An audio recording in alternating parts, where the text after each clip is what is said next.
And when that individual increases their carbohydrates, it doesn't matter if it's whole foods or ultra-processed foods, doesn't matter the source. If the carbohydrates go up, those hallucinations and delusions come back. Can you introduce yourself, letting everybody know, your name, where you're based in the world, and what you're known for? Yeah, absolutely. Well, I'm Dr. Erin Louise Bellamy. I am based in London, though you can probably hear from my accent that that's not always where I've been. I am originally from Dublin in Ireland, but have been in London for many years. I am a chartered psychologist and a metabolic psychiatry clinician and researcher, which is a little bit of a tongue twister, but we will get into kind of what I do in a couple of minutes.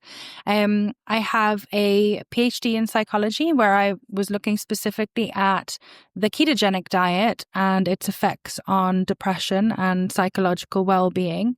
And I've been running my clinical practice now for a couple of years and working with people to implement ketogenic diets, ketogenic therapy, and other metabolic therapies specifically for their mental health. Conditions like ADHD, schizophrenia, bipolar disorder, depression, anxiety, and such. And it's been going really well. And then alongside that, I'm also continuing to research and to write up and to publish in the literature the research outcomes that I am finding in clinical practice. And that is contributing to this kind of growing field of metabolic psychiatry, where we're using metabolic health interventions to improve mental health outcomes, which is really quite exciting, and it hasn't been around for very, very long. So so that's a little bit about me. Okay, brilliant. And the first question I want to ask you, just to kind of throw a curveball in a way, is what has your work got to do with a president of Costa Rica? Oh, very good. Thank you. Yes, this is interesting. And I think you can probably see my research or my curious nature through this story. So how it goes is the ketogenic diet has been used for hundreds of years to treat treatment-resistant epilepsy and so on. And about 10, 11 years ago, I was looking to see if there was research on that diet, but specifically for mental health outcomes rather than for epilepsy. And I came across a paper from 1964. And it's surprising that the internet even holds these papers going back that far, but they do. And it was very, very short. And it was a ketogenic diet, a pilot trial on the ketogenic diet for schizophrenia. And I was like, oh, this is cool. This is really interesting. Let's see what it says. And the trial was they took some women with schizophrenia treatment resistant. In other words, medications weren't really working, treatments weren't really working for them. They used the ketogenic diet and their symptoms improved. And then when they gave them the standard diet back, their symptoms got worse. And so that was the first paper that kind of set me down this road that I'm on now, this path that I'm on career-wise. But I didn't find any research between that paper up until maybe the mid-70s, where there was a few papers and then not really anything then until more recently. And so I thought to myself, well, what happened? Where's the follow-up? Because the outcomes of the papers were so positive. Surely, if you had written that paper, you'd be thinking, let's do this again with more people, or let's do it with a different diagnosis. So I went searching for the authors, and there were 3 authors, Pacheco, Easterling, and Pryor. And I went looking for all of them deep down the rabbit holes of Google, up all night, searching. It took me weeks to try and figure out who these people were, if they were still alive, what they were doing. And turns out that Pacheco, so the first author on that paper, was a psychiatrist in Louisiana at the time. And he then, after he had finished his psychiatry residency, he went back to Costa Rica, which I believe is where he was from, and continued as a psychiatrist, but then went into politics and then turned out to be the 44th president of Costa Rica in his later days. And so that is how, that is why my work has something to do with Costa Rica. What a strange connection. But yeah, what an interesting life that man has obviously led. And he, little does he know at the moment anyway, what an impact he's had. Huge one, huge. And in terms of impact, I mean, so that paper was in 1964. Like, how do you make sense of explaining to people why there are these huge time lags, these huge spaces between kind of research papers when it comes to the ketogenic diet, low carb diets? Mm-hmm. Yeah. Well, if we think back to that paper in 1964, this is a time where, we didn't have antipsychotic medications or antidepressant medications. They weren't mainstream. Even if we look to Germany, Austria, and Russia, back then treatments, they were using natural treatments more so than things like ECT, etc., because they were not mainstream. And so people were interested in, perhaps they were more open-minded about all the different ways that somebody might improve their mental health outcomes. But then in the early 70s and 80s, we see psychiatry and psychology and the approach to mental health treatment just kind of splitting. And it just started moving in the direction of, antidepressants and antipsychotic medications are the way forward. We are now treating chemical imbalances. We are treating XYZ with these medications, and alternative approaches kind of fell by the wayside. And even if you look at psychiatry, for example, right now, psychiatry is the treatment of mental health diagnoses and symptoms with medications or with talking therapies, etc. But not all psychiatrists do that. Many psychiatrists only treat the mental health conditions with the medications. And then psychology is a whole separate side of things, and so I don't believe we went down the right route, but it was the route that was taken. And that's why, now we rely so heavily on medications to treat these diagnoses, whereas actually I think we've missed a really large part of the puzzle, which is that, there are other things that can be extremely powerful. We need to know more about them, but we shouldn't poo-poo them, or we shouldn't ignore the fact that they can be really powerful for mental health outcomes. Mm. See, for me, it's really like kind of diving into the literature, some of the books, some of the characters in your space, like the Georgia Eads, the Chris Palmers, the Rachel Browns. Yeah. For me, like in reading their stuff, it's like it seems so almost like commonsensical that food would affect your mood. So it's surprising that it's like metabolic psychiatry, nutritional psychiatry is a newish field. Yeah, it's that kind of, like when I'm reading it, I'm like, of course, food would affect people's moods. Of course, food could, make people depressed. So yeah, it also explains why sometimes the resistance that I get with some friends and family who have certain mental health issues is they consider diet to be quite a novel intervention. Mm-hmm.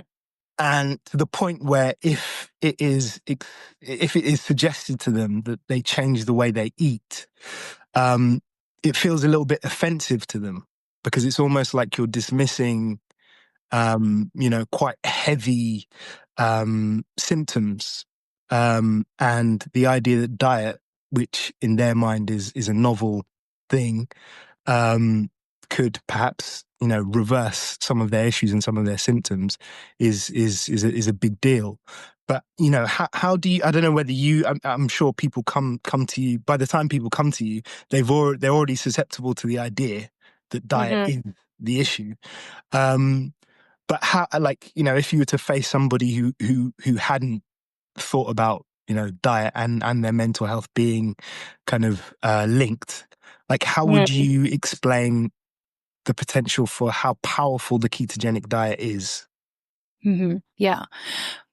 Before I get to that, I want to kind of almost add on to what you were saying, which is sometimes people might feel a little offended if you mention how diet can be linked.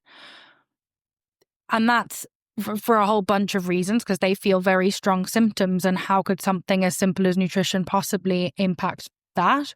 But then also, it for diet and the way we eat is so intrinsically based in society and culture and the friendships that we make and the connections we make with other people, and it's just it's so deeply rooted in who we are as human beings and where we come from, that even questioning that might be incorrect or perhaps not beneficial for you, for many people who don't even have a mental health diagnosis that's upsetting their brain and giving them symptoms, that's a lot to handle. It's almost like trying to push over a fundamental pillar that we have inside ourselves. And then if you put the mental health symptoms on top of that, it can be really quite overwhelming. But ultimately, that's not what we're trying to say. It's not about removing everything that to be as a human. Like me as an Irish woman, it's like, okay, yeah, you're gonna have to go without the potatoes, but you're still an Irish woman at the core, and you can still turn up and show up as that. Mm. Kind of flippant, but you get where I'm going. Yeah.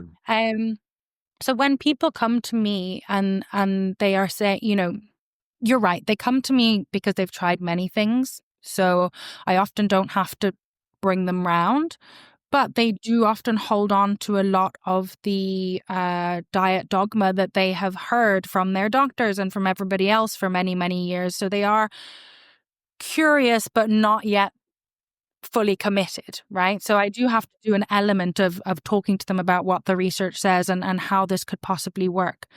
And once you explain it to them in simple scientific terms, if you can even do that, which I think you can, it makes sense. When I explain to people that, listen, out of everything we eat, we have proteins, we have fats, and we have carbohydrates. There are macronutrients. We have essential proteins. You must get these essential proteins every day in order for your body to function, 100% function. And then we have essential fatty acids. You need to get those essential fatty acids in every day in order for your body to function. And then we have carbohydrates. The theoretical limit of carbohydrates per day is 0. There is no such thing as an essential carbohydrate. And that's not me saying it. The research specifically states it. Can they be helpful for some things? Yes. Do they taste good? Yes. Do they accompany a great plate of protein and fat? Yes. But do they have nutrients that your body needs? No. Are we reliant as a society too much on carbohydrates and then ultra-processed carbohydrates too? Yes. And what these foods are doing, ultra-processed foods and then further down carbohydrates, depending on your tolerance, what these foods are doing they are damaging your neuronal connections. They are damaging your cells. They are making them unhappy, unhealthy, and sad. Many things are doing that, but we can definitely say that these foods are doing that.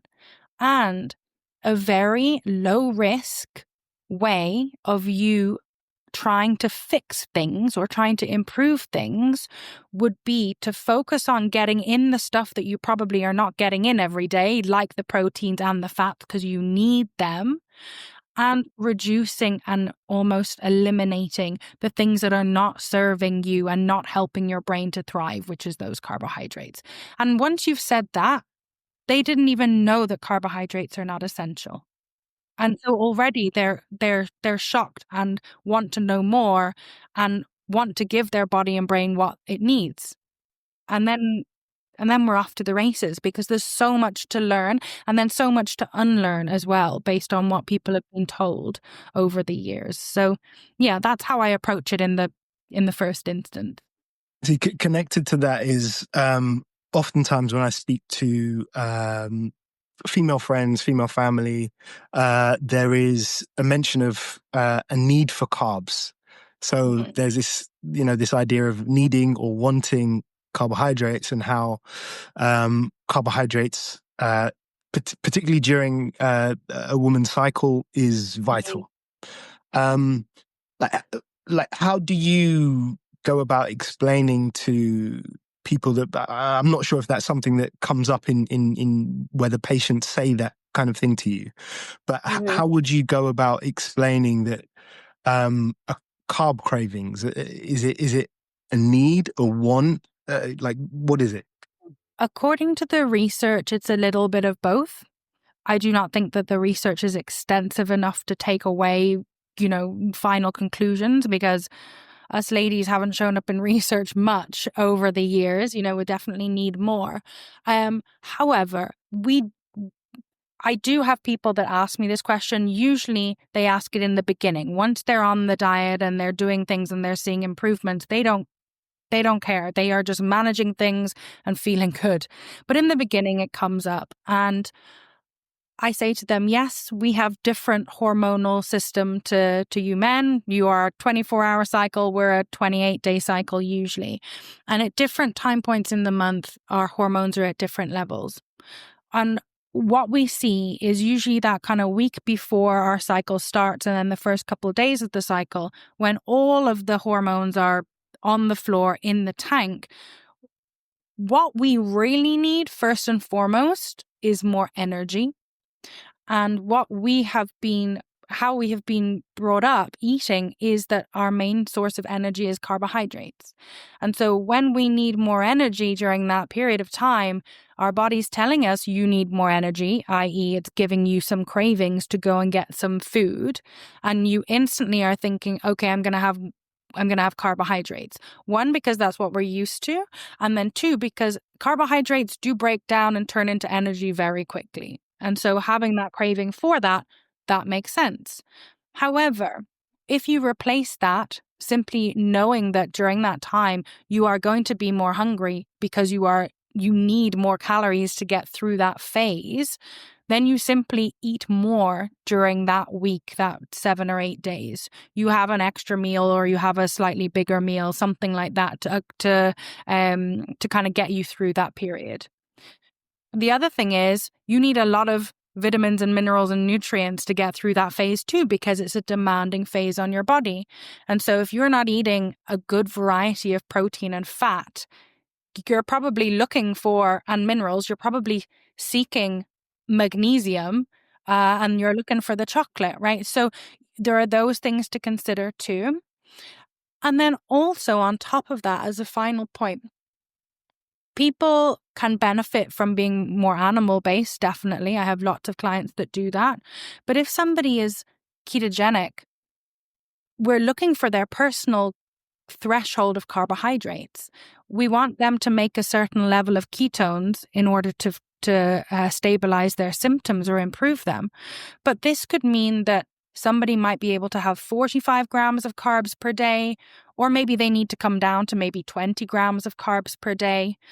But you can still play around. So when people say, oh, I have carb cravings, even if it is that the carbohydrates need to be increased, it doesn't mean 100 grams extra of carbohydrates. You can still add in 20 grams of, more more varieties of vegetables, or extra eggs with a couple of extra carbs in there to get those nutrients and the carbs you need. We don't need ice cream and Millie's cookies to get us through. You know what I mean? Yeah. So kind of linked to that. So, you're probably going to repeat yourself now with me asking this question, but the idea of having what's wrong with the terminology, having a balanced diet or everything in moderation? With a balanced diet, like, what does that mean? We think we know what that means because we think that it's based on the food pyramid or the food plate, but we don't know what that is. It's hearsay, it's make believe. And if your grandmother told you one thing and your uncle told you another, you'd probably believe both and then be in a complete mess. Like, it doesn't exist, a balanced diet. If you are thinking about eating all things in moderation, well, does that mean that everything that you can eat that is edible is good for you and has nutrition? No, not at all. Not all foods are nutritious. And actually a lot of quote unquote foods are the opposite of that, and they are damaging to our health. And so when you take in those foods like ultra processed food, cookies, ice creams, etc., you are then pushing out the room that you had for the good, nutritious stuff. And so you can't balance those, because some of these are hyper palatable, and then you're not getting in enough of the good proteins and fats that are great for society and keep you full. You can't get it all in. And then when it comes to moderation, there are two things with moderation. So the first is moderation, I suppose, could work if you have all the good stuff in there first and then you add in your vice. I don't know. Your vice is like, I don't know, a small tub of Ben and Jerry's every day. But why would you do that? Because you're going to be so satiated from the great food that you've had, you probably won't want the vice. And then the vice is still having a negative impact on your health. So that not many people are going to be doing that. And then the other side is that moderation doesn't work and people will criticize what I'm saying now, and they have done this for a long time, and also criticize other people that say the same as me. But moderation doesn't work for people who struggle with addiction. And when I say that, your listeners are going to think alcohol addiction, drug addiction, I don't have addiction, this is not me. But ultra processed foods, so pretty much like all these packaged goods, colorful packaged products, cookies, fake protein bars, like anything packed with sugar and funky oils and high fructose corn syrup, all of those things, all of those items are designed to be extremely palatable, easy to overeat, easy to overindulge. And I can guarantee that most of your listeners, if they are not eating in the way that you are eating and recommending people eat, they are likely finding themselves overeating on ultra processed foods, finding it difficult to stop, opening a packet of biscuits and making it their whole way through a pack of chocolate covered hobnobs. They don't even know how it happened. Like, these products are so addictive and you don't even realize. And so how can you moderate that? You cannot moderate that. Moderation doesn't work when you are including something that is highly addictive. The only way you can moderate that is by removing that. You have to remove it in order for you to be able to get on with life without it and not feel the draw to that. It's got to be removed. And so moderation cannot work, or very rarely can work, if we're being honest, when those foods are involved. So yes, you can see I get worked up with with those two words. But people have to realize that, these foods they're not serving a purpose and they're not nutritious. But it is possible to move away from them. You can do it. It's a bit of a challenge, but you can do it. So kind of similarly, going back to talking to female friends and family, whenever I interview a woman and talk about, meat-based diets and everything, there tends to be a suspicion from them that you professionals are just kind of giving lip service to these diets and not actually following the diets yourself. So let me ask you a question. What did you have? What did you have to eat today or yesterday as a kind of illustration of, your own diet and the foods that are good to eat? Yeah. Well, I've been kind of eating this way for since 24, so going on 11 years now. And so at this point, I keep things super, super simple. I I am more so animal based, though I don't think that that is necessary for everyone. That's just how I like to eat. And so this since January, I've been making it my mission to eat more fish because I'm not a great fish eater. So right now I kind of do one small meal early of eggs and sardines, kind of like in an omelet. I got a really good recipe from Nicole Laurent recently as to how to eat sardines. So I'm working on that. So sardines and eggs, or like salmon and eggs, or tuna and eggs, that type of thing early. And then usually a couple of hours later, I make a big batch of like ground beef, and then I put cheese on top and maybe a little bit of sour cream, and then that will be like my main meal, and then I'll finish up for the day. And I batch cook that so I can have it for a couple of days in a row, and it's so easy. And by the time I'm finished that, I'm done. So like I'm done for the day now, and I'm stuffed, and yeah, it'll keep me going all the way through tomorrow. And it's just so easy for me. I don't have to really think about it. I can get into the supermarket, grab my stuff and get out and be done with it, which is it's a nice way to be, definitely.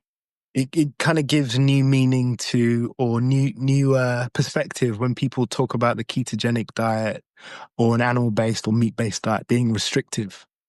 Yeah. The fact that you have that freedom to just, what you need, you go grab it, and you know that it's going to improve your health, both mental and physical.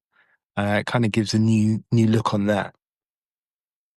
And you know what? That's a really good point, because before you start it, I understand you think it's restrictive based on what you've read, what you've been told, and you think, oh man, like I'm going to have to remove carbs, which right now is literally the foundation plus more of what I eat. So I'm going to be eating nothing. But once you learn what you can eat, that starts to change. And then once you find that actually eating this way frees up so much time, it frees up or removes decision fatigue. I don't have to be thinking about what recipes am I going to do or getting bored with my food. I'm never bored with my food. I also personally, when I was younger, I used to struggle a lot with like food chatter and just like a lot of food noise in my head, just like constantly going on and on and on when I was trying to do stuff. And that would distract me from tasks, and I'd find it difficult to like concentrate on things. It was never super serious, but I noticed it. Whereas now I don't have any of that. Like it doesn't cross my mind. I really enjoy and I get pleasure from my food. I'm not just looking at it as fuel. Like I really enjoy it. I love the taste of it, and I play around with seasonings and things. But I have so much extra brain space for everything else that I want to do, that I'd rather be restricted in that sense than be restricted in my capabilities day to day. And I feel no restriction at all across anything in the way that I do things. And many of my clients and people I work with, they feel the same, particularly if they've been struggling with their mental health.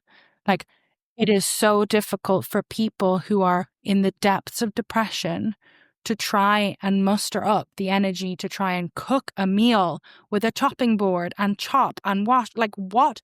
No. It's so easy for them, or not so easy, much easier for them to have already made exactly what I just described in the ratios they need so they get enough fat to support their brain energy, have it there for 3 days, and they just go grab it, heat it up, and they know that's it. I know that I am nourishing my body even when I feel so, so bad. I know I'm making a good choice, and that's easier for them, and it's not as restrictive. So yeah, it's a interesting word, that one. Yes, yeah. And I know that you've kind of brought up the idea of, well, brought up in my mind the idea of disordered eating. And I know in some podcasts you've spoken about your background in getting into metabolic psychiatry through your observations of disordered eating. What I wanted to ask, linked to that, is so when I switched to a more meat-based way of eating, my satiety signals were kind of like all over the place, right? Yeah. I think I felt fuller than I actually was. Does that ever pose a problem when you have people who have disordered eating when it comes to things like, under eating? If they're switching over to a ketogenic diet, feeling fuller quicker, but then actually they should be eating a bit more, are you having to kind of almost re-educate people or about how they should eat and the amounts of foods that they should eat? There is a lot of education to be done, and it depends on the eating disorder. So I don't often work with people who have anorexia nervosa, for example, whether it be weight stable or not weight stable. But I do know that there's a team in the US called Anorexit, and then I think Dr. Guido Frank out in California or San Francisco is doing some research around using ketogenic diets for anorexia nervosa, and with very interesting positive results. I have some thoughts about that specifically, but I'm not going to share them because they're more so thoughts and not based in research. And I would just be throwing it out there, which wouldn't be that helpful. But for things like binge eating disorder, for example, this happens all the time. They are used to eating 5, 6, 7,000 calories per day, right, in binge states. And then they find it difficult initially visually with the amount that they're eating on the plate because it's not full of carbohydrates, the plate's kind of small. But then they're realizing that then fills them up and keeps them satiated, which quietens the binge voice and removes a lot of that food chatter, which is great because then the cravings and the binge tendencies come down.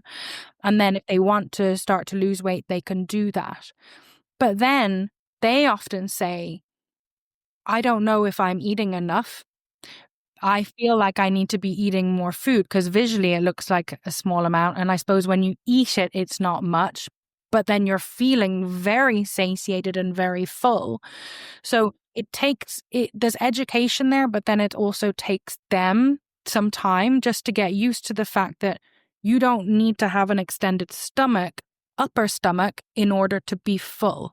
Satiety is a different feeling altogether. It's not the bloated feeling. It's a different feeling of just like your body says, okay, you've had enough now, you're done. And not many people have ever felt that true sense of satiety. And then sometimes when people come to me, they say, I don't want to lose weight. I'm already low in weight. Actually, I think I want to gain a couple pounds. Is this way of eating going to make me lose weight? And I say, well, if you do it on your own, you might lose weight because you're going to go into ketosis. You're going to create ketones, and those ketones have appetite suppressing effects. So yes, if you're not careful, your weight is going to come down and you're going to feel full. And that happens. And then people will say, okay, well, now what do I do? I can't possibly put anything else on my plate, which is true. They can. They're like, I'm done. Don't come near me. But then that's where you sneak in fat and you sneak in liquid calories, because just like if you had 100 pounds to lose, you would get rid of the sugary sodas, you'd get rid of the milkshakes, you'd get rid of the liquid calories because they're down the hatch and you've taken in 1,000. The opposite is helpful for gaining. It's add more cream into your hot drink, or add in some coconut cream or coconut oil, or get some extra butter in there if you can, because these are high calorie bombs that are nutritious that will help keep their weight stable or even push it up if that's what they need. So people do come and say that, but there's always a way to manage it and to make them feel good and get in what they need as well. Like you touching on kind of weight gain, there's always, the main thing is people are talking about weight loss.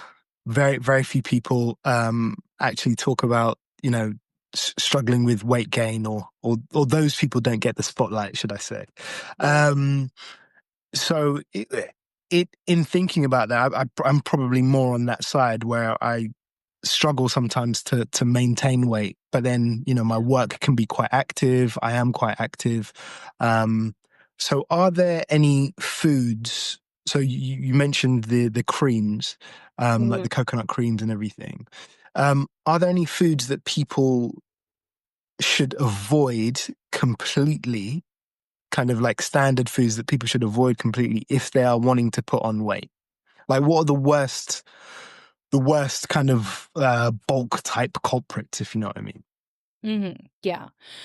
Are you asking from a keto/animal-based approach, or just in general, like across people who are eating everything? No, so from a keto, I'm Yeah. specifically, like, one of the reasons is, I think maybe about a year ago, I was a member of a carnivore bodybuilding group on Facebook. Yeah. And there's a lot of people struggling with maintaining weight, Yeah. maintaining energy, on the carnivore diet. And there's a couple of times I kind of dipped in and suggested, potentially not being 100% strict, in Mm-hmm. order to, kind of gain more muscle, and that wasn't welcomed. Um, so, what would be your advice to somebody who's trying to gain weight, Yeah. and yeah, Mm-hmm. stick as closely to ketogenic principles as possible? Yeah. I think there's probably a couple of things. It depends on what your main goal is, because that's probably a secondary goal. The main goal might be, some sort of mental health condition that might require a certain level of ketones. But let's say, for example, somebody needs high ketones. This is probably worst case scenario. Okay, so somebody requires very high ketones, so we can't add in extra carbs because the ketones are going to come down. I would say research shows that protein is really satiating, but then some people argue anecdotally that actually they find fat more satiating. And so I don't really know if we know for certain which is more satiating and which is more satisfying for people. So I would actually say to somebody to figure out which one fills them up more. Okay, so if the protein fills them up more, then especially if they're looking for high ketone levels, they might want to back off and bring that protein down, right? So they're not as satisfied, and get the extra fat in, because the fat's going to have the extra calories to bring the weight back up or stabilize it before you tap out and say, I'm full, right? So it could be about backing down on the protein and pushing the fat up. With the other way you could do it, if you weren't trying to keep the high ketone levels, is you could add in some carbohydrates to bring the ketones down just below the appetite suppressing range, which is about in and around 0.5, 0.6, because then you're not fully burning fat, but you're burning some, and you'll have more hunger. And then if you've got a bit more of an appetite, then you'll be more likely to take in more food in general, and that will help to bring your weight up. But you don't then get the benefits of the higher ketones, which is likely what you're looking for. So the first thing I would do is to kind of play around with the protein and the fat to see which provides more satiety, and then pull that back if possible, so that you can get in more calories elsewhere. Because the calories from the fat, there's way more compared to the calories from protein or the calories from carbs. So if you can get that in any way, shape, or form, it's likely that would be the best. That would be the best approach. But got to try it, I would imagine. What was it that worked for you in the end? So I started to have like a very, I've always been a breakfast person, but I've started to kind of almost eat breakfast as soon as I split it. I have like two breakfasts. So I Hmm. kind of have a whole load of eggs now as soon as I wake up. And Yeah. then half an hour, 40 minutes later, then I'll have like a mince based meal. Yeah. So that kind of having those two breakfasts, as it were, kind of helped me to kind of maintain my weight. But Hmm. I think it was I felt bad for a lot of the people that were in this group because I have like a background of muscle dysmorphia. Hmm. I used to be a skinny kid. So, Yeah. I used to get bullied for being so skinny. And then I kind of developed this. At one point, I got really, really big, almost like a Yeah. rugby player. And I was still asking people, do I look skinny kind of thing. Hmm. So yeah, that was one of the reasons why I was like jumping in and suggesting maybe you should, try not being 100% strict. But Yeah. in saying that now, I think you can be strict with a carnivore diet, but it's potentially that re-educating your way of eating, like Hmm. completely changing the way that you've ate in the past.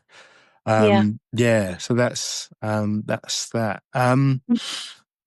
Let me let me ask you about like case studies, people that you have worked with that have had not wanting to, sell the ketogenic diet too Yeah. much, but the remarkable recoveries that you've had with some of your patients and some of your clients. Is there Yeah. any ones that kind of come to mind? Definitely. I'm lucky to have had many success stories. I mean, of course, we are currently learning like who doesn't respond and trying to figure out why they don't respond, maybe in the time frame that we would expect. Those people do also exist, but more often than not, the outcomes are positive. And there's one person at the moment that's just constantly at the front of my mind, and this individual, has had they're quite young, in their 30s-ish, and they've had schizophrenia for, a good couple of years on lots of medication, kind of treatment resistant, and having like auditory delusions and hallucinations for the majority of the day, every day. And so much so that that person, wasn't able to work, wasn't really able to engage in society, and yet was still young. I mean, they have their whole life ahead of them. And they tried to do a ketogenic diet for a couple months before coming to join me, and they were able to lose a little bit of a weight because a lot of the medications, as you probably know, a lot of the antipsychotic medications and antidepressant medications, they damage the metabolism, and you therefore end up gaining quite a lot of weight on them. And so they started to lose weight. And then when they came to me and we just put in a couple tweaks and got the ketones up and cleared up a couple of things, after a couple of months, that person now, and has sustained it for a couple months too, that person was able to reduce their hallucinations, which had taken up the majority of the day, down to just a couple of minutes per day. So suddenly they can now go back to work, get a job, go back to work, can be living independently, etc. All of that good stuff, because they are not just surrounded by these hallucinations all day long. And so I had one of the testimonies, I think, on my website that is a quote from that individual that just says, "The longer that I stay in ketosis, the less I hear voices." And I have never, in the years that I was working on the inpatient psychiatric units in London, like I have never met anyone who could turn around and say that to me. They might not have been able to say it to me because they were on so much medication that was unfortunately sedating them, right? But this person is not sedated. This person is now functioning in life, and they are managing their symptoms, and they are only showing up for a couple minutes per day. And when that individual increases their carbohydrates, it doesn't matter if it's whole foods or ultra-processed foods, doesn't matter the source. If the carbohydrates go up, those hallucinations and delusions come back. And then they reduce it again, and then they go away, or they reduce down to just a couple of minutes. So they're not out of the woods entirely. But if you think about the before and after with something like a nutritional intervention, that just shows actually how powerful, if done correctly, how powerful it can be. And yeah, I mean, this person is a phenomenal human being to even have been able to manage those symptoms for so long in the first place, and to still think there's got to be something else that I can do, and to now, have reduced it down to just a couple of minutes. I'm in awe, and that's the reason why I do it, because I've never seen it in anything else. So yeah, there's that. You made me think of, another form of resistance that people have is the idea that whole food carbohydrates could be a trigger for, poor mental health. Would you explain that as the person being severely metabolically damaged? How would you explain the fact that somebody can eat, ultra processed chocolate and they're cool, and then somebody has an orange or some form of fruit and it triggers something? How do you kind of explain that difference to people? Yeah, I don't think we know 100%, but what we do know, and the hypothesis that we work with, is the fact that some people are more metabolically damaged than other people, and that can be for a whole host of reasons. It could be because they're taking medications that damage the metabolism. It could be because they've been eating a standard diet their whole life. It could be because genetically there's something going on that that shows up later in your metabolic markers. It might be that you had a lot of stressful events or traumatic events that damage your metabolism. Like, so many things damage the metabolism and make your mitochondria upset and unhappy and sick. And it's not just one thing.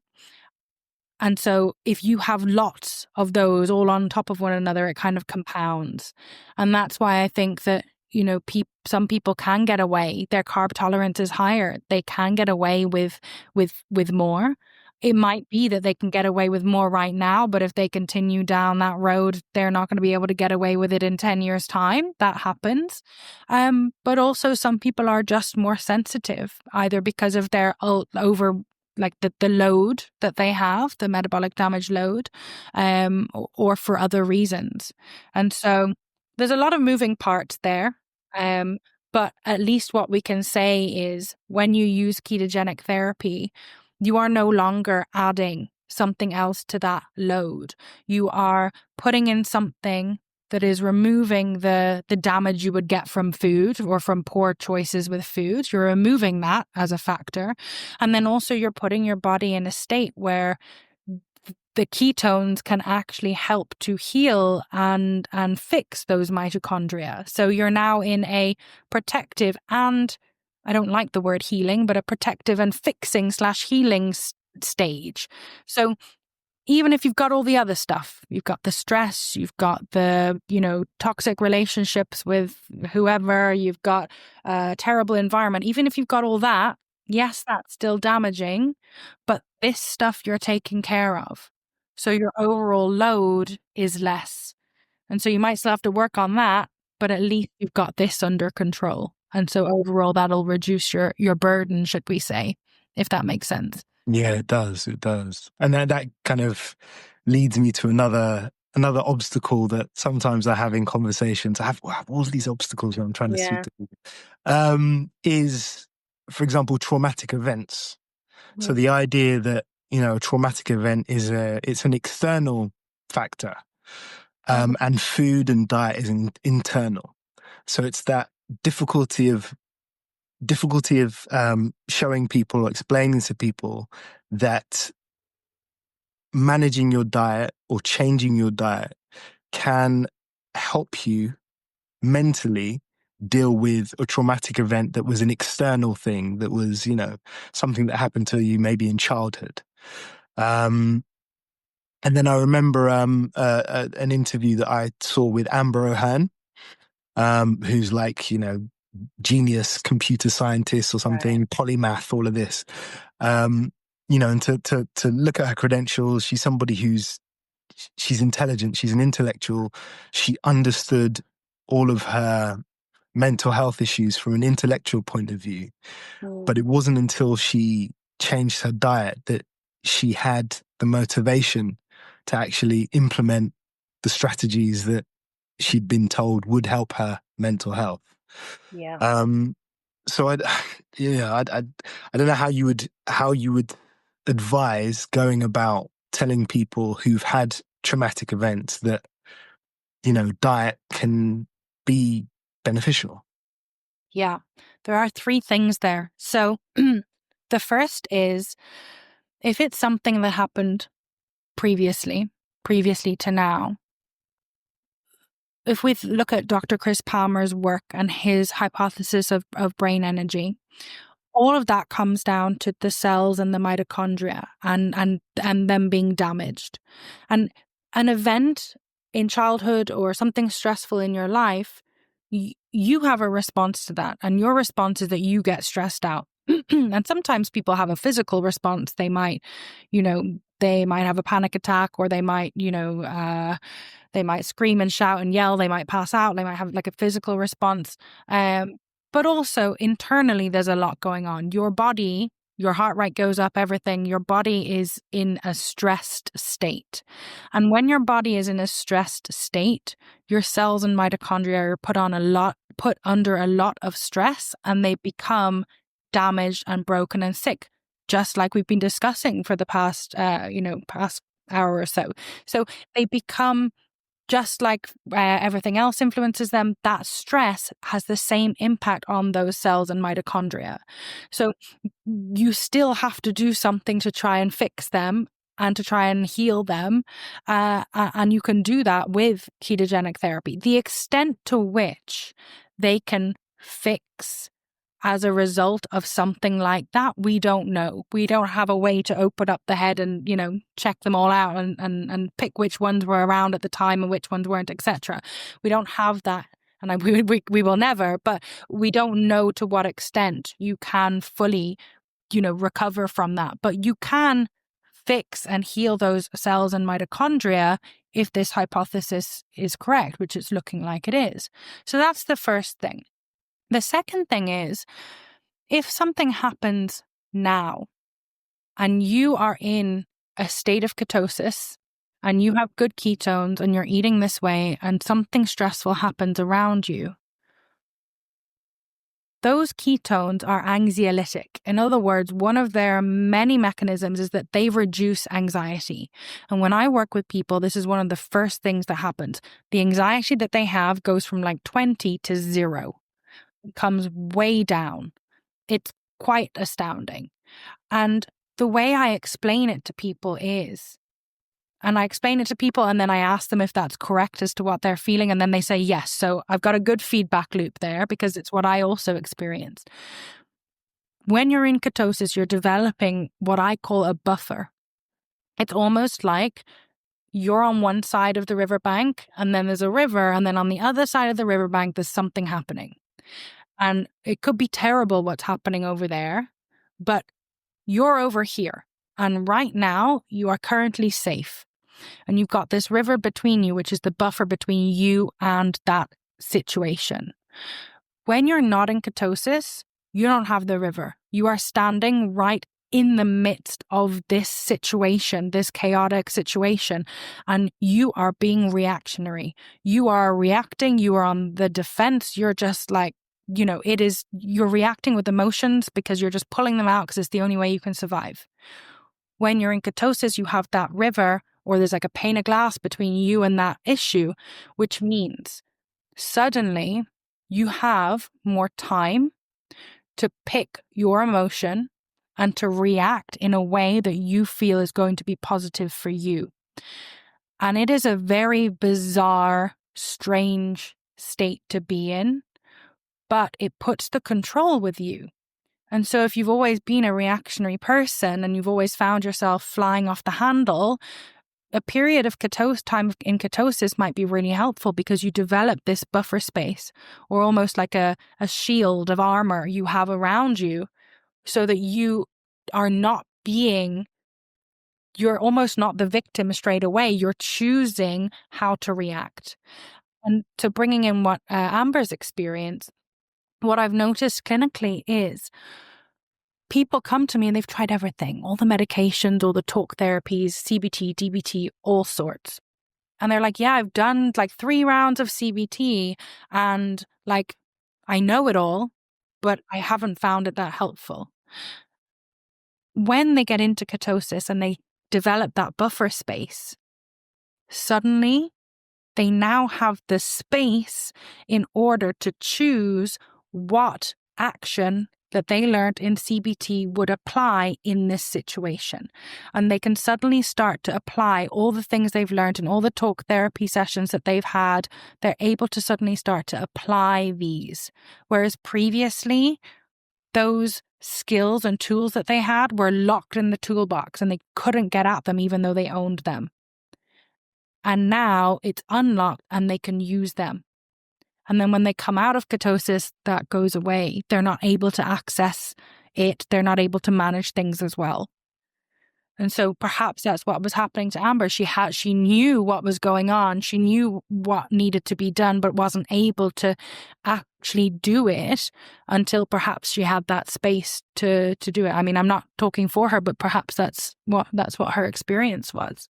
Yeah, I've heard similar experiences with different people, and I've always articulated it like it was a motivational issue. But what you said is it's almost like a perspective issue, or almost like ketosis makes you become your own conscious, like you're kind of talking to yourself. Maybe you word it in a completely different way, but just the idea that you like getting into ketosis makes you be more of a guide to yourself, where you can kind of stop and see things from a completely different perspective, rather than being so kind of swallowed by the experience. And that I like that.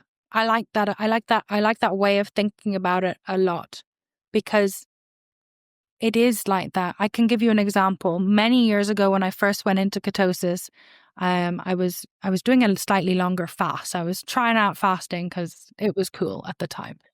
And I was sitting on a bus in East London, and East London is at 5 p.m. on a Wednesday. It is chaotic. I mean, people yelling and screaming. It's just like, it is a zoo. And I was sitting on this bus, and all these people around me are like shuffling and tapping and screaming and yelling and dropping stuff and throwing stuff. And I was just, usually I'd be like, oh my God, stop. I just sat there. People must have thought I was bananas, because I just sat there and I was just observing. And it wasn't bothering me. I wasn't bothered a bit. I was just looking around and just could see it all just playing out in front of me. And I suppose I could have at that moment chosen to join in if I wanted to, which I didn't.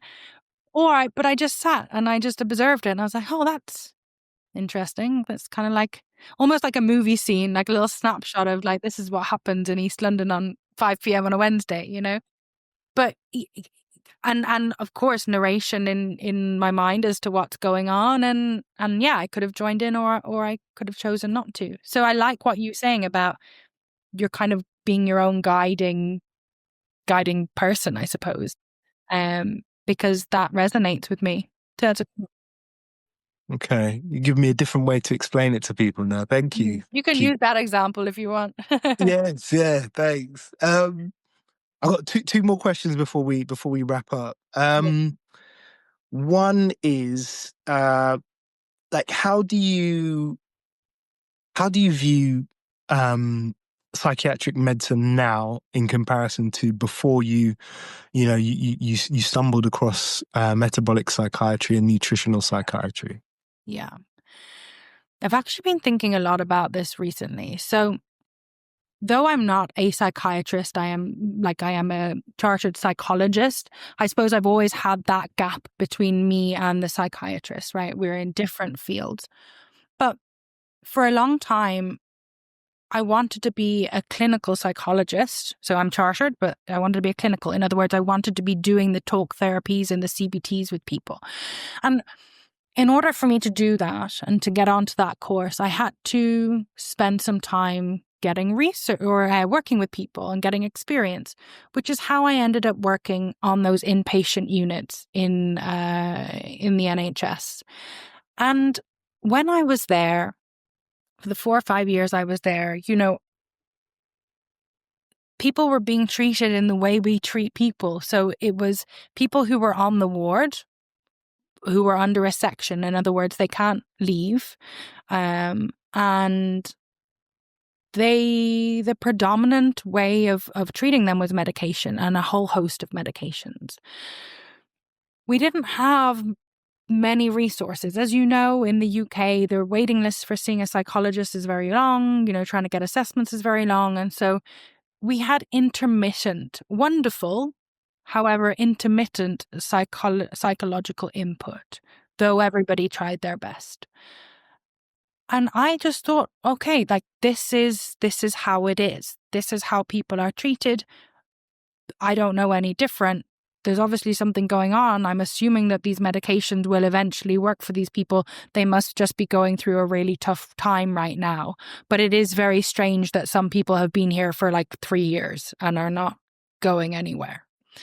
But I didn't know anything else until I started researching and started learning, and then became angry and frustrated at the whole situation and started learning about how these medications can be so metabolically damaging and how we cannot be 100% sure that they're working and that they don't work for 30% of people with treatment-resistant bipolar. 30% is it's a lot of people. It's not 2%, 30%, right? And so I then started to become really frustrated and angry at that, which is why I then ended up going down this route. But, coming back to the difference between those two back then, I didn't know any different. I just thought that was how things were until, I found this other area, and it's been growing kind of with me over the past, 5 to 10 years. And now I think that we have a really positive line of research and a really positive way forward, even using this as adjunct to standard care, because this approach can improve and offset a lot of those negative side effects of medications. So I'd love it to be frontline treatment one day if all the research comes back and says, yes, it can be. But right now, just alongside, it can be extremely powerful. It's just not something that I knew back then. And, and I said this recently on one of my podcasts, one of the podcast episodes I did, and I don't know where it came from, but I've just been reminded of it again. I think now so often about those people that I worked with, the ones that had been there for so many years and the ones that I developed such strong relationships with because I was with them every single day, 12 hours a day. Even on the most stressful days, I was with them, took them to all their appointments, did everything with them, it's almost like extended family when you're working in the NHS like that. And thinking back now, especially to the people that have passed on, and just thinking, my gosh, if only I had known then what I know now, how different your life maybe could have been, or maybe there could have been something else that you could have done. Maybe that's just me being silly or trying to make sense of it all. I don't know. But that's what then pushes me to continue doing what I'm doing. Because even if it's just something small that people can, reduce one symptom and it makes their life just a little bit better, it's so worth it. because those units are not places that you want to be for very long and not really want to be ever at all. So, yeah. A parallel with me is that one of the things that pushes me to keep interviewing people, seeking people out to interview and about this is my mum. My mum had Alzheimer's, and she, you know, if I was in a completely different situation, she would not have been in a care home. And I often think about, you know, the stuff that I know now, even some of the stuff that I've always been into health, always been into fitness. So I haven't been into the nutritional side so much until recently. But yeah, I often think about the stuff that I know now, had I been able to impart it on her or, you know, encourage her that, you know, she'd probably still be around and have more of a role to play in her granddaughter's life, you know. You know, that there is a silver lining there, and that's that emotion and everything that you've learned and that whole situation, that whole ball is what you hold now, and that's what will keep you going, and that's what will help you help others. I know you would swap that for your mum any day, but if that, like, it's the next best thing, which is that you then take that and you help other people and you pay it forward because you've been through it and you don't want anybody else to. So yeah, I understand. Thank you. So the last question is, let's say people have got to this point listening to us and they're like, yeah, you know, maybe I'll consider this keto or meat-based thing, but you know, maybe I want to hang on to my plant-based diet or veganism for a little bit longer. I like to think of meat-based heals as pro-meat, not anti-vegetarianism. So, I mean, do you have any advice for people who, you know, perhaps are a little bit convinced but still want to hang on to the way in which their plant-based way of eating? Do you have any advice for them, or is it something that you steer clear of in, you know, advising people to continue? What I would say is that scientifically we know that animal-based foods are, many of them are nutritionally complete, and there are no plants that are nutritionally complete. So it doesn't mean you can't do that. It just means it's a little more tricky and that you're going to need to supplement. You're going to have to supplement with things. Whereas if you were to take an animal-based approach, you likely don't really need to supplement with much because you can get what you need from the foods that you're eating. So it makes life a little bit more tricky and a little bit more complicated, but it's not impossible. And so I like to kind of meet people where they are. And I've had a couple of people who have been very successful in, reducing their bipolar symptoms, reducing their schizophrenia symptoms with a vegan approach that is adequately supplemented with supplements to support them. And so if you are absolutely, definitely stuck like glue to your nutritional approach and you want to stay plant-based or anything like that, then it can be done. And so if you're coming to me, I will work with you and I will figure out the best way for you to do it and the best supplements for you to take that's going to complement, you know, your need for higher ketones, but also is going to make sure that you are as nutritionally complete as possible and that all the gaps are covered. It's definitely easier, you know, eating either animal-based or like omnivorous because there's more variety. You've removed the carbs and there's a little bit more variety there, but it's not the be all and end all. I think people tend to move towards animal-based when they are when they start omnivorous and they kind of move towards animal-based, it seems, maybe because it's because of the satiety profile, or maybe because not many people actually like vegetables. I don't know. That's my personal opinion. That's not rooted in any kind of fact. But yeah, if you want to do plant-based, I can still work with you to do that. We'll just find the best way. So it's not that it's not possible.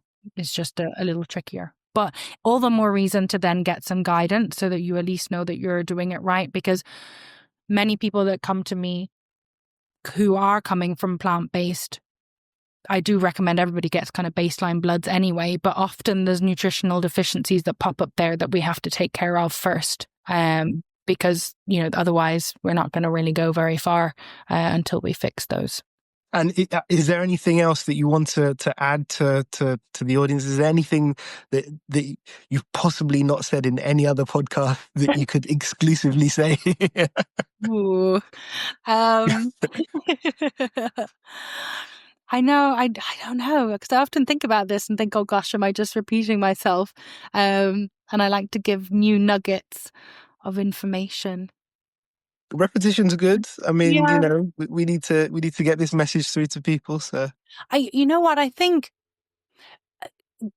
the UK, right? So we didn't quite touch on it, but I think it's important that we do. A lot of this research is being done in the US and actually across the world. Let me be real about it. It is across the world because there's places in Australia and all sorts that are doing research, but predominantly the movement is in the US. And I don't want people to think that this is just a US type of thing, because I'm based in the UK and I am adamant about making sure that that ketogenic therapy and other metabolic therapies for mental health is something that is available for people here. Now, we have a very different system, right? We have the NHS, the National Health Service, which we pay our taxes and then we have access to that. Whereas in the US, they have a different model where they are paying out of pocket for what they need, unless they have insurance. So slightly different over here, which brings up a couple of obstacles, but we like obstacles, right? So brings up a couple obstacles. The biggest obstacle I'm finding is that people are coming to me. They want to do this, they want support, but it's not on the NHS.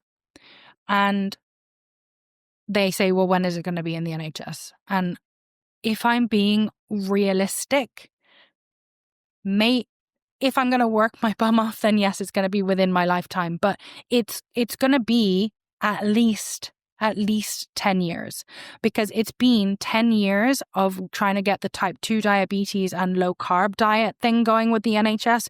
That's been going since 2015, and I've been part of that, and I've seen that progress and how it's grown, and it's still not 100% there yet. And even if we follow that trajectory, it might speed things up, but mental health is a whole nother situation. So it's going to be a while. It's not going to be anytime soon, which means that right now, if you want support and you want to do it safely and effectively, you're going to need to find somebody like me or another practitioner that can guide you in that. Unfortunately, that means that you will need to pay, right? Rather than it being covered by the NHS. But what I'm trying to do is trying to find lots of different ways that people can access this information and do this in a way that matches budget. Because as you and I know, mental health affects, it's not specific to culture or race or denomination or socioeconomic status, but we do see a lot of people who are on benefits, etc., that are struggling with their mental health too. And it shouldn't be that they can't access the information that they need just because of that. However, gosh, I will round up in a second. However, we've got these research studies that are underway, and I'm doing a lot of research myself and trying to publish that too with other people to keep the ball rolling. Because once that's done, then we start to be able to put those kind of projects and programs into small little spots around the UK to trial them. And then if they go well, then they might be picked up by the NHS and then they might be trialed. So it's a work in progress, but we really need people to come and to do it in the UK and to be part of my research and other people's research so that we can then publish that and then put that forward as a viable intervention. And so, people are saying I'm not waiting, and they're going to come to me and join my group program or whatever and work with me to implement it and improve now. And that's kind of where we are right now. So often people say, it's, why are you doing it privately? Why are you not doing it within the system? And it's just purely because it's not allowed. It's not allowed, but it's not allowed yet. And I want to work with everybody who wants to get this, front and center as an adjunct therapy, because it's important. And that's my mission, essentially, is to do that. So yeah, the UK is a little bit behind the US, but we're moving and people want it. And so we just need to keep it going, and then we'll get there. Brilliant. For those people that do want to work with you, how can they contact you? How can they reach out? Yeah, so you can put my name into Google and you'll find me, because my name is a bit strange. But you can also go to my website, which is www.ikrt.org, and you can find me there. You can email me. You can check out everything I've got there. I've got some like education and different programs and such, for you to check out. And whether it be for your listeners or your listeners' loved ones, it's just good to get the conversation going. And I suppose the other thing is, I'll plug me like I've just done, but then also plug Dr. Georgia Ede and Dr. Christopher Palmer, because they both have 2 very good books, and you can find them on YouTube as well. You can watch their podcasts and just get a bit of background as to what metabolic psychiatry is and where to begin. And then, of course, get in contact with me if you want some further support. Okay, brilliant. Well, Dr. Erin, this has been awesome. Thank you so much for your time. Lovely. Well, thank you so much for having me and for chatting. Take care. Have a good rest of your day. Thank you. You too.